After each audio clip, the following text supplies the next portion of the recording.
Olá, cursistas de licenciatura em computação, sejam muito bem-vindos. Meu nome é Catarina da Conceição Rodrigues Efraim, podem me chamar de Catarina. Sou graduada em Letras, Português e Inglês, mestre em Desenvolvimento Social e aluna do curso Licenciatura em Química pelo UFVJM. Estou muito satisfeita por estar com vocês nesse surpreendente e democrático espaço da educação à distância. Vamos interagir bastante no estudo dos conteúdos da disciplina Análise e Expressão Textual. Sugiro que em nossas aulas vocês anotem as dúvidas e postem no nosso fórum específico para buscarmos esclarecimentos. Aproveitando a oportunidade, informo que vai haver um fórum Tira Dúvidas para cada uma de nossas aulas, ok? Caros cursistas, a dedicação de cada um de vocês nos estudos e resolução das atividades da sala virtual é a chave para um resultado satisfatório nesta disciplina e no curso como um todo.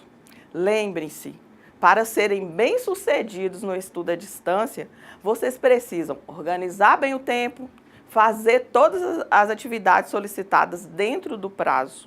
Por isso, é interessante que elaborem um planejamento semanal, com a previsão de tempo que será usado em cada uma das disciplinas. Uma das ações principais para a aprendizagem nesta disciplina é a leitura integral de todo o caderno didático. Vamos começar a conhecer os conteúdos que estudaremos em análise e expressão textual. Vamos lá? Conceitos básicos. Linguagem é a expressão do pensamento e veículo de comunicação social. É através da linguagem que nós organizamos as nossas ideias, as nossas necessidades de expressar para o outro e a comunicação social é muito importante. É o recurso que o ser humano tem de interagir entre si. A língua, ou melhor dizendo, as línguas naturais são sistemas de signos, um conjunto de unidades que se interrelacionam dentro de um todo. A língua é a parte social da linguagem. Ela é exterior ao indivíduo, porque é através da linguagem que o ser humano se comunica com os outros seres humanos. Ela não pode ser modificada pelo falante, porque ela faz parte de um contrato social estabelecido pelos membros de uma comunidade. O que quer dizer isso? Isso quer dizer que a língua, ela faz parte, de uma certa forma, uma negociação histórica que os falantes vão estabelecendo. É um processo longo de escolhas de palavras para ilustrar, para dar nome a tudo que nos cerca, aos objetos, aos sentimentos, aos lugares e até às próprias pessoas. Enfim, a tudo que faz parte do contexto daquela comunidade de falantes. A fala já é um ato individual de uso da língua. A fala pode ser modificada pelo falante. Então, ele pode fazer a seleção das palavras, do vocabulário que ele vai usar, da entonação, de vários recursos, até mesmo lançar mão de gestos, para poder se comunicar com as outras pessoas. Esse conceito de ato individual de uso da língua foi tirado do linguista Peter. Como exemplos de línguas naturais, que são as línguas que vão evoluindo naturalmente, podemos citar o português, o inglês, o russo, o italiano, o mandarim, etc. As línguas naturais são formadas por sistemas de signos linguísticos. E o que são signos linguísticos? Signos linguísticos são elementos de significação formados pelo significante e significado. Continuando a nossa explanação sobre conceitos básicos, né, vamos ver o que é significante.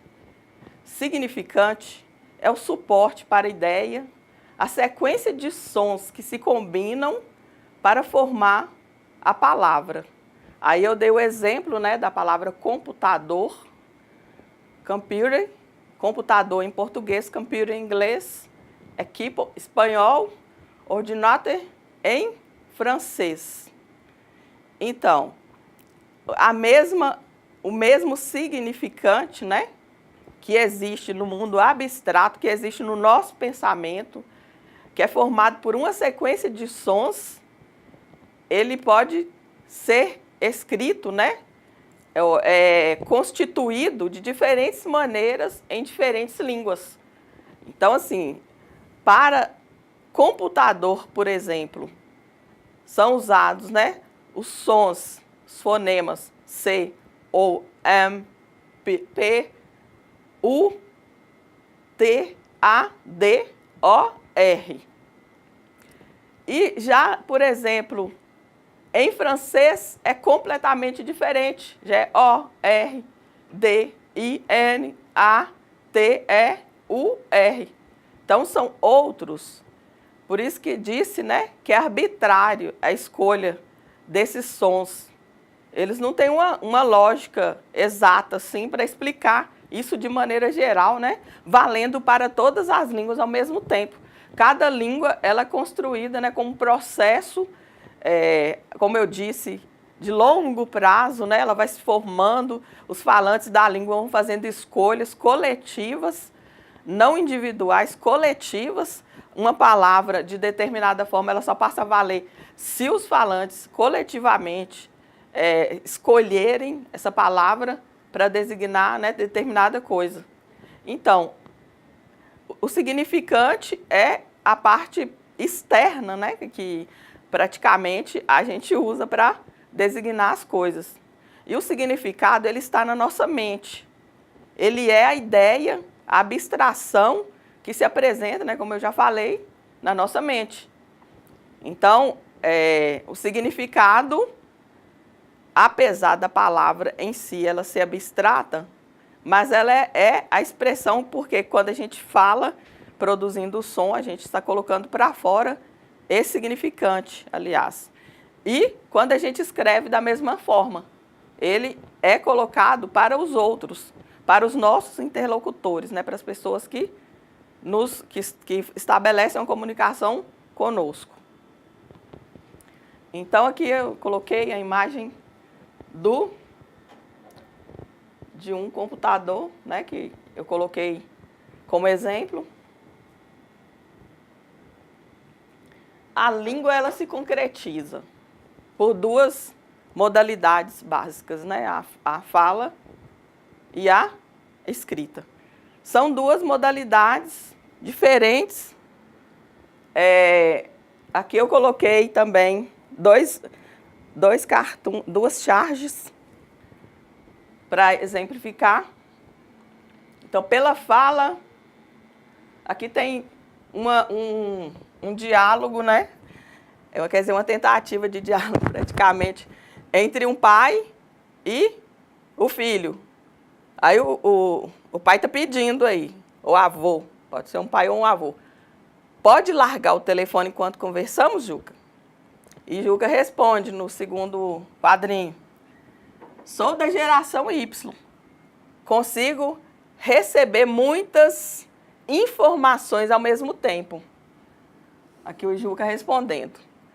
Aí o pai dele diz, né, o avô: não sou uma informação, Juca, eu sou seu pai. E o Juca responde: não precisa se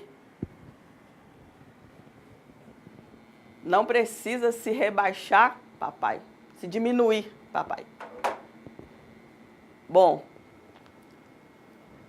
aqui tem um exemplo, né, de comunicação pela fala, ou como eu disse, de uma tentativa de comunicação pela fala. Tentativa por quê?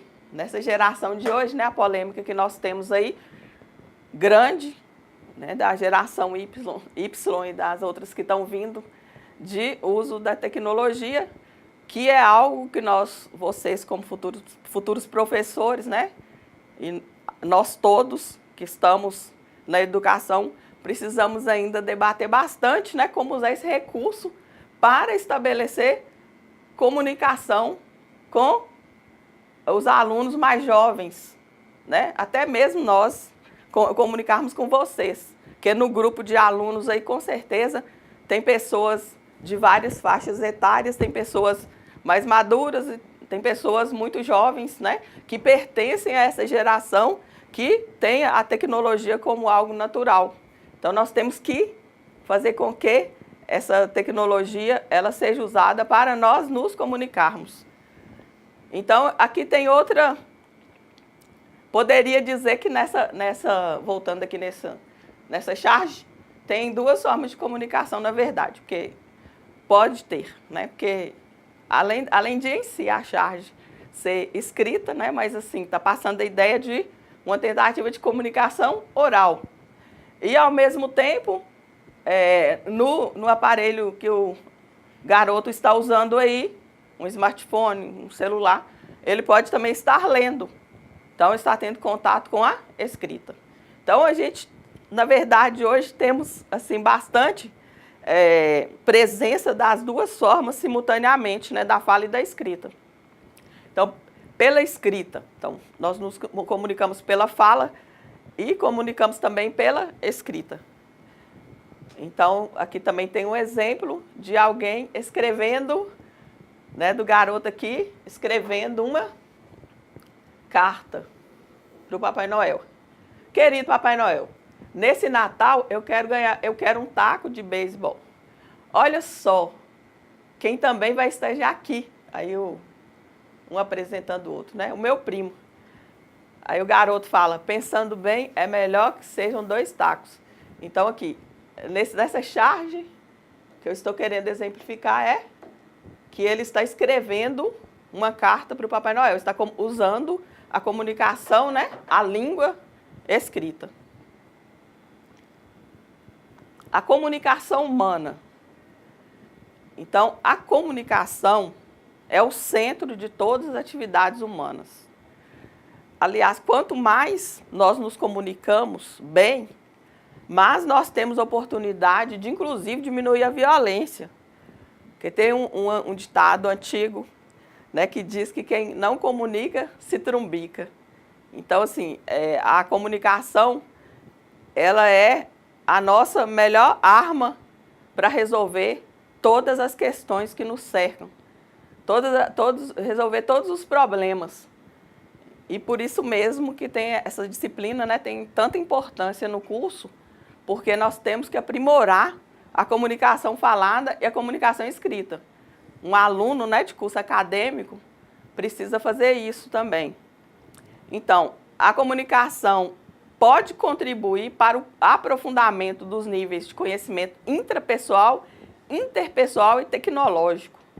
Intrapessoal, conhecimento intrapessoal, conhecimento de si mesmo. Porque, olha bem, a pessoa que gosta de ler, por exemplo, que lê bons livros, ou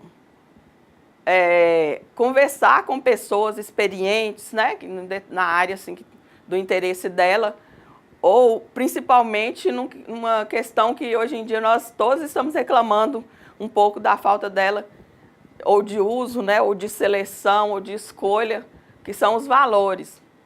Então, assim, através da comunicação, né, através tanto da comunicação presencial, que basicamente é a fala, ou através da comunicação escrita, nós podemos ter acesso a conhecimentos que nos ajudem a nos aprimorarmos como pessoas, a termos mais estabilidade emocional, né? Através do diálogo, quanto mais ele for exercitado, que um possa colocar os seus pensamentos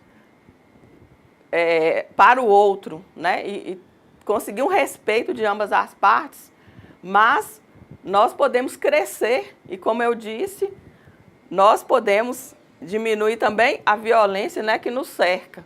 E nós que estamos na educação, precisamos, né, levar bastante isso em conta, aconselhar muito nossos alunos, vocês futuramente, independente da área que vão atuar, né, que com certeza vocês já vão trabalhar numa área que ela é muito importante para a própria comunicação humana, né? E vocês vão formar alunos, futuros profissionais também dentro dessa área. Então, é interessante refletir bastante sobre isso, incentivar os alunos a buscarem esse tipo de conhecimento. Então, o conhecimento intrapessoal, que é o conhecimento de si mesmo, conhecimento interno, né, da própria pessoa, interpessoal, o conhecimento, a comunicação, né, pode melhorar o conhecimento, a comunicação com outras pessoas e também o conhecimento tecnológico, tão importante, né? Aliás, tão importante não, vital, essencial nos nossos dias.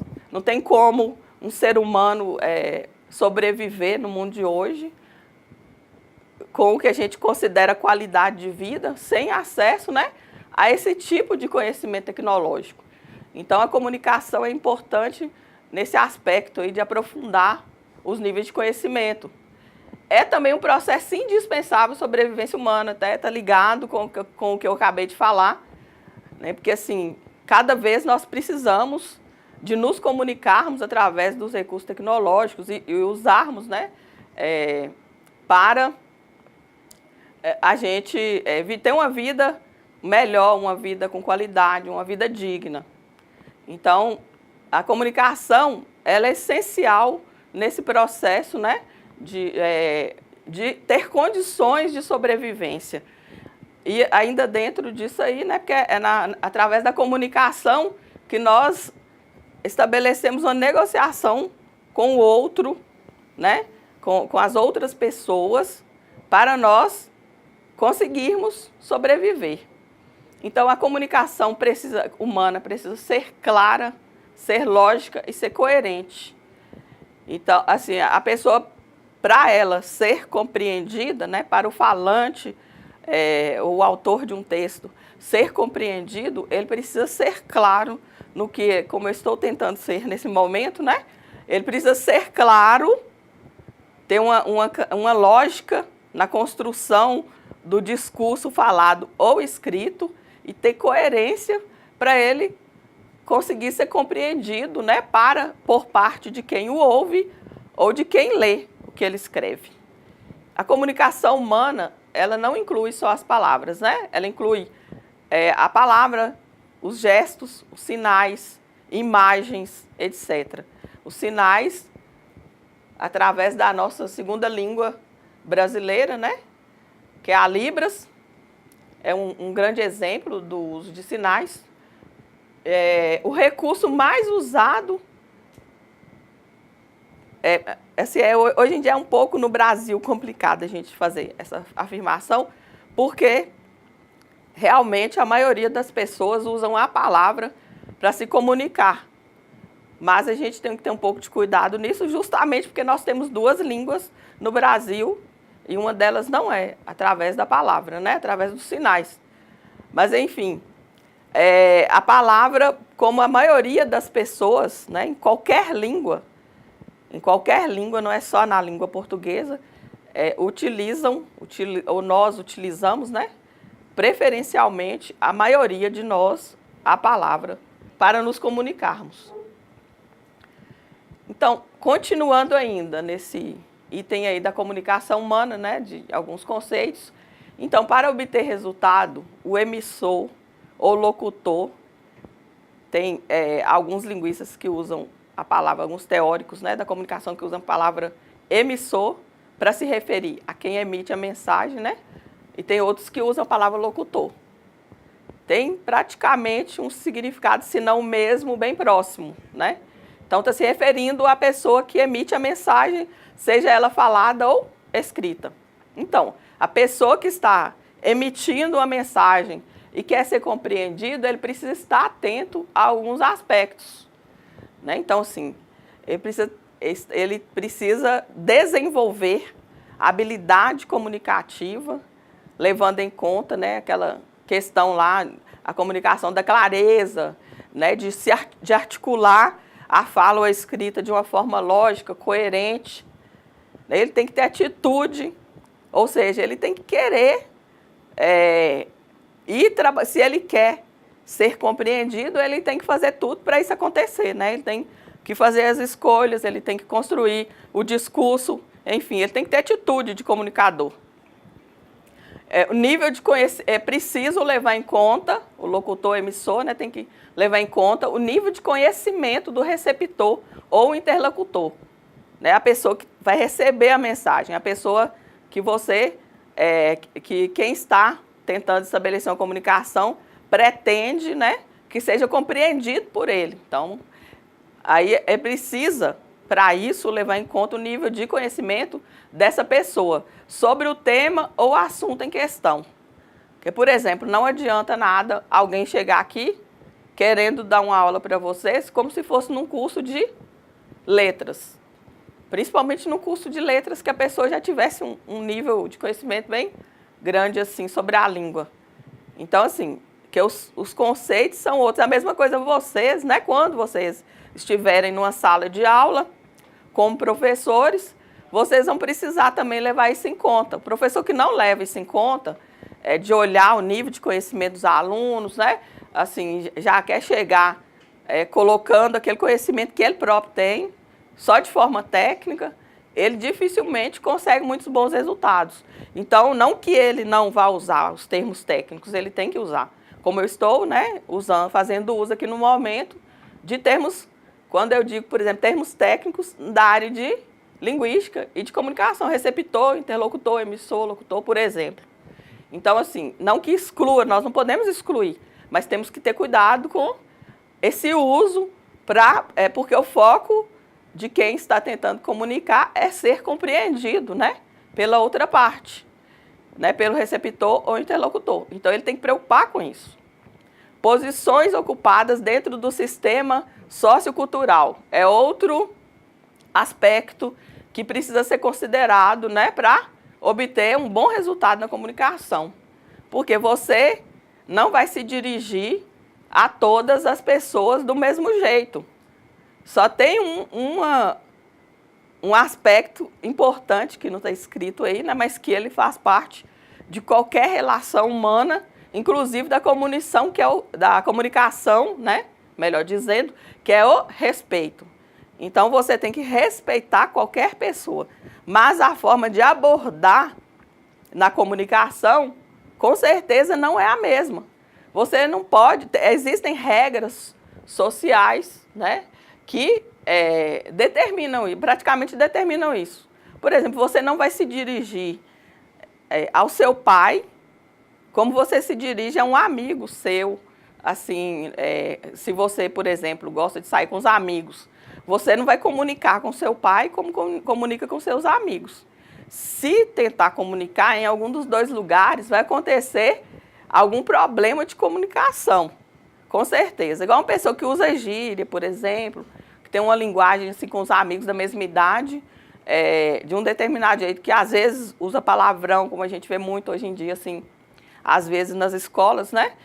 Os alunos usando palavrão de qualquer jeito, em qualquer lugar, na frente de qualquer pessoa.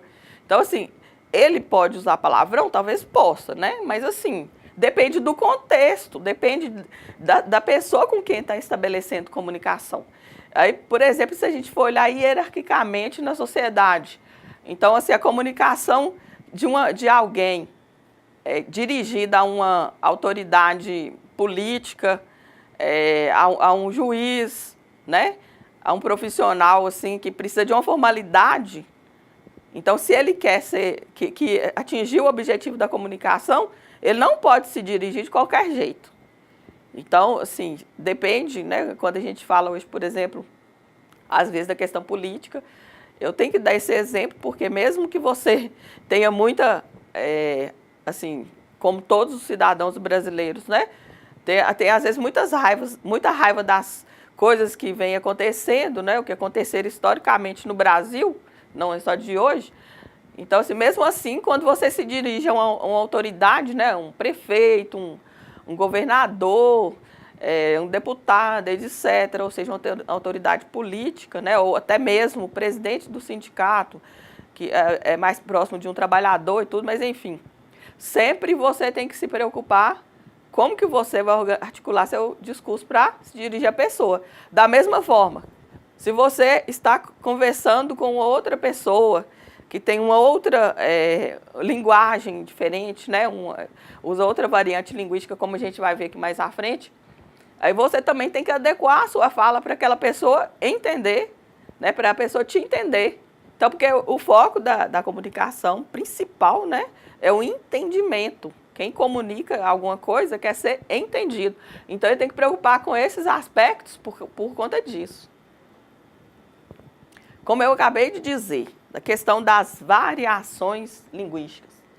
As variações linguísticas são um fenômeno que acontece também, né, em qualquer língua. Então, assim, não existe uma língua que seja uniforme, que seja a mesma. Às vezes, eu já achei até muita graça, assim, ao longo da minha vida, de ver, por exemplo, quando uma pessoa estuda uma língua estrangeira, ela achar que aquela língua ela é daquele jeitinho que ela está estudando numa determinada escola. Não é só para pegar o inglês, por exemplo, né? Logo de cara a gente já vê falar assim, que tem inglês americano e inglês britânico. Então, quando você vê falar isso, já dá para perceber que tem uma grande diferença entre a língua em si, a língua inglesa em si. Tem, no mínimo, essas duas diferenças. Aí, considerando que é uma língua falada, né, por tantos países no mundo, é língua nativa em vários países, localizados em várias regiões do globo. É a mesma coisa o português. Também é uma língua falada por muita gente, localizada em várias regiões da Terra, em vários continentes diferentes. Então, assim, dá para a gente imaginar como que é, na verdade, né, diversificada assim, a língua, como que ela tem diferenças, como que ela tem variações. Agora, só que essas variações, elas não são só dessa forma como eu estou dizendo, né? Assim, por estar em locais tão distantes assim no planeta Terra. Essas variações acontecem também até mesmo de um bairro para o outro na cidade. Então, aí os falantes se expressam de diversas maneiras no dia a dia e isso é normal no meio de uma mesma língua. Então, todas as línguas, né, têm essa diversidade.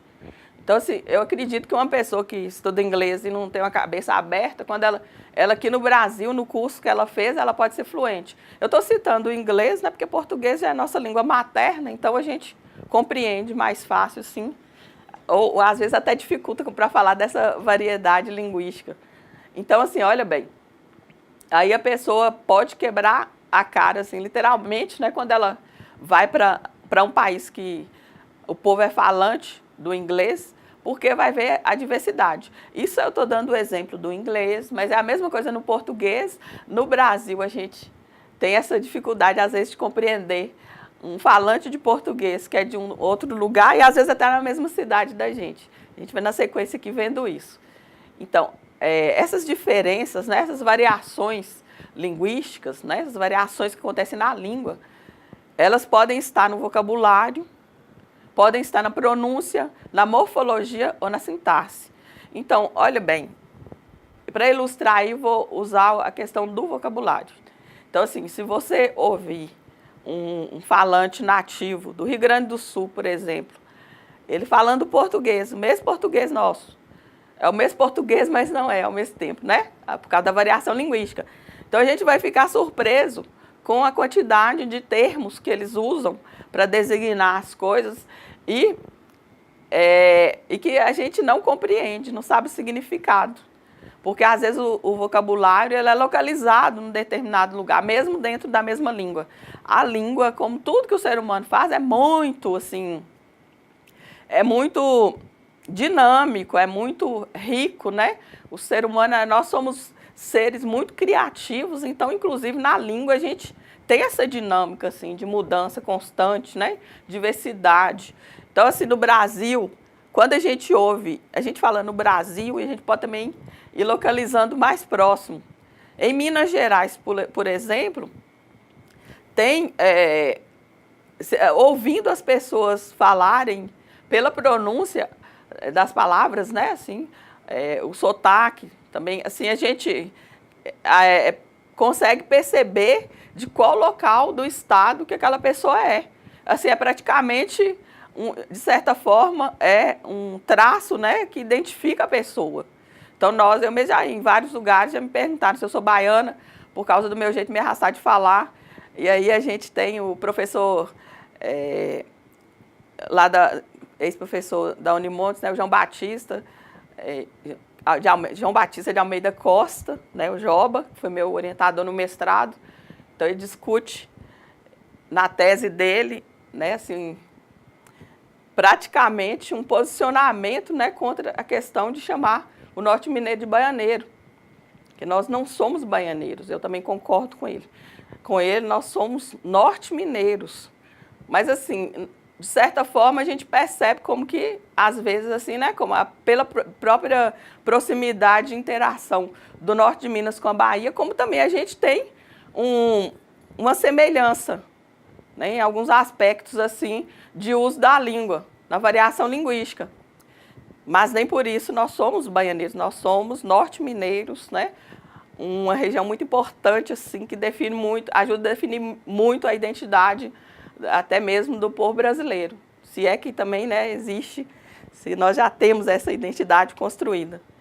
Então, na construção das palavras, né, na morfologia, na construção sintática também, né, na construção, na relação das palavras, dos termos, para construir as frases, para expressarmos nossa ideia, nós temos diferença, né? Então, assim, a variação linguística, ela é muito diversificada.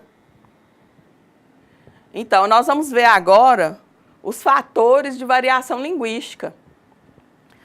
Um dos fatores é o fator geográfico, que eu até, na minha fala que é anterior, eu até já comecei a localizar isso, que é a questão da localização dos falantes, que a gente pode analisar em nível continental, né, em nível mundial, e a gente também pode aproximar mais para próximo da gente, essa questão do fator geográfico interferindo na variação linguística.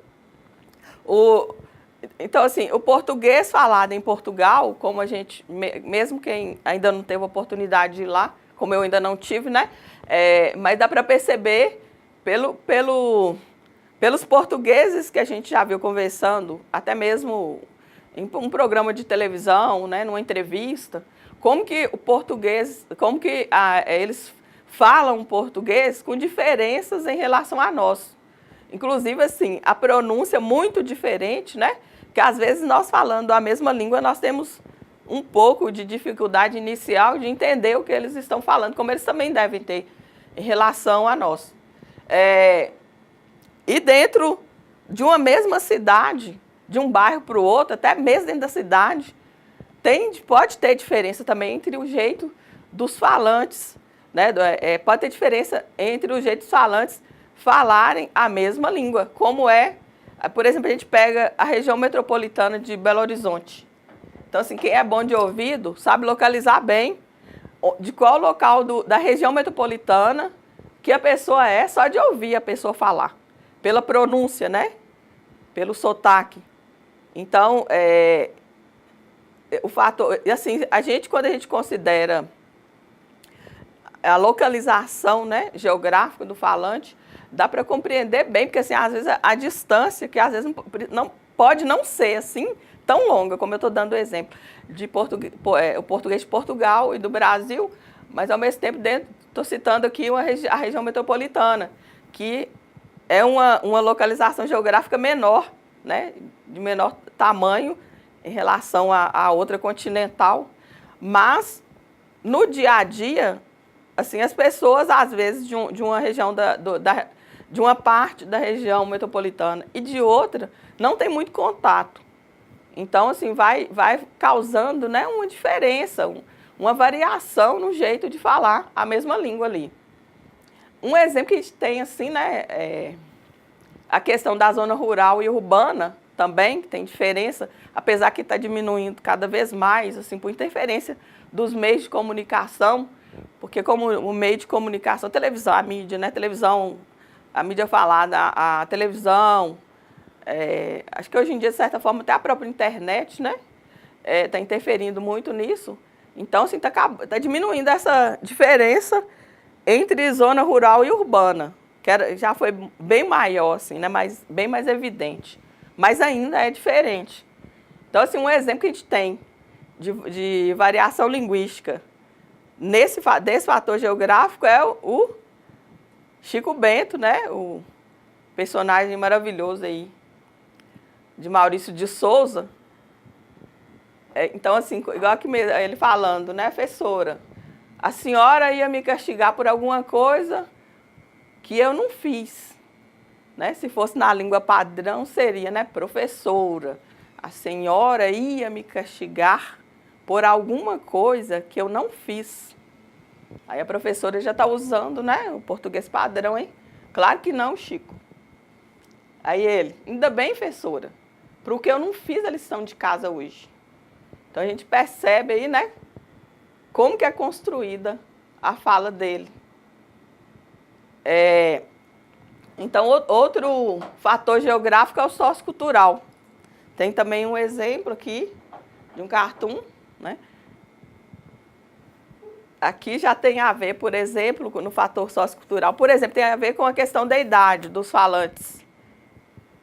E também, às vezes, a gente percebe que os fatores podem se misturar um pouco, né? Então, aqui, esse exemplo aqui, acredito que nós podemos situá-lo na questão da idade, né, de idade entre os falantes. Aí, que às vezes o jeito de falar atrapalha a comunicação, né, que a professora, ao que parece, não entendeu, ou talvez ela ficou meio, assim, chocada, não sei nem se ela deveria, mas né, ela ficou meio chocada com o jeito de falar do aluno. Aí, professora, eu e os brothers, tudo tipo assim, não estamos achando maneiras, paradinha do New Português. Então, assim, ele fazendo, assim, mais ou menos um protesto, né, das mudanças que aconteceram, né, talvez se referindo ao novo acordo ortográfico. Aí ele construiu, a fala dele, ele está expressando da forma como ele utiliza no meio, né, no meio social que ele vive. Tem a ver com o contexto social, tem a ver também, como eu disse, né, até mesmo com a questão de idade. Um outro fator de variação linguística é o histórico. Então, observando cartazes, que é proibido colocar cartazes e anúncios em todo o edifício desta ordem. Então, aqui a gente vê a diferença que aconteceu com a língua na escrita. Então, assim, está bem evidente, né, aí a escrita. Então, a linguagem, ela é de duas formas, né, que ela acontece, principais, oral e escrita.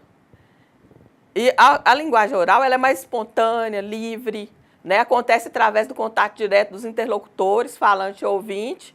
O vocabulário é mais reduzido e constantemente renovado, conta com recursos extralinguísticos, ou seja, os gestos, expressões faciais e corporais, postura, entonação.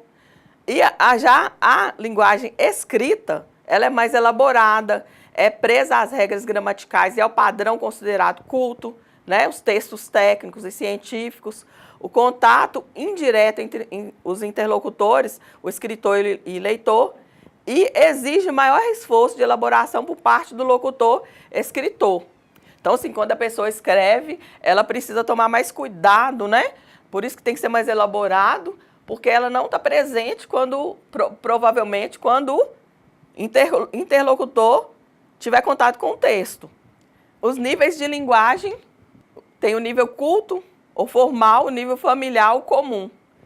Então, no culto ou formal, basicamente, né, é falado pelas pessoas que têm uma escolaridade alta, né?